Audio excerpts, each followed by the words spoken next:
I'm Lalita Iyer. I'm the Chief Medical Officer for the Frimley ICS and also a GP at the Farnham Road practice in Slough. We're fortunate in the Frimley ICS to have an extremely mature connected care platform and a population health management tool.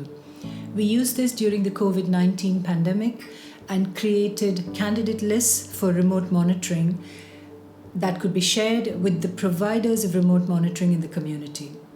What this meant was that each individual patient did not need a referral into the provider of the COVID oximetry at home service, but instead the connected care dashboard picked up candidate lists, cohorts of people who were COVID-19 positive but also were high risk, and transported this list onto the providers.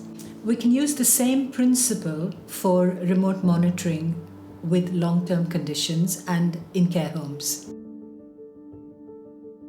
The pulse oximetry at home service, which is now known as our remote monitoring service, initially started with as little as 2 members of staff and only a handful of high-risk patients.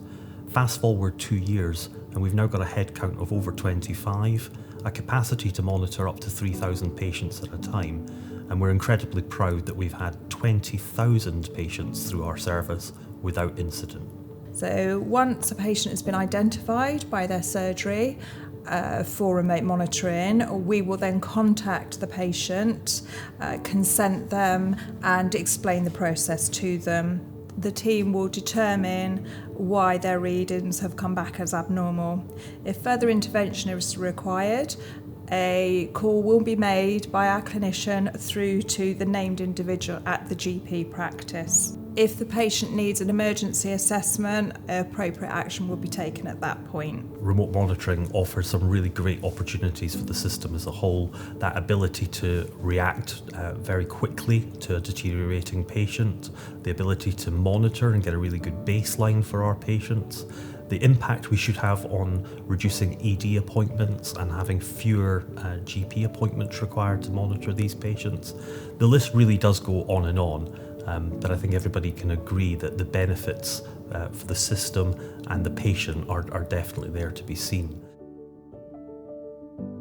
So we were involved right from the start with care homes. So we have a couple of care homes that we look after on behalf of the practices, and we introduced the Docobo process into the care homes as well. So rather than looking at oxygen saturation levels only, actually you could monitor the patients for a range of vital signs, so their BP, their oxygen levels, whether their fluid intake, even down to those soft signs, are able to be monitored.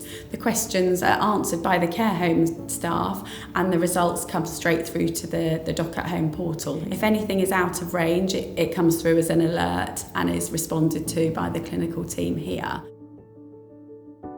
The benefit of this is that, one, you're getting actual data on the patients, which goes straight into their medical record, so you're able to plot whether they're deteriorating or not. You'd have their oxygen levels, you'd have their BP readings. So rather than having each of these alerts or responses being required to be answered by the practice, they're coming through to a centralised team. All of our practices are struggling and still seeing unprecedented demand at the moment. So any pressure that can be taken off them and provides a safe and efficient way of monitoring patients is a real bonus. Our providers in the community have the skills, the expertise, and the capacity to monitor patients who we decide need monitoring for their long-term conditions.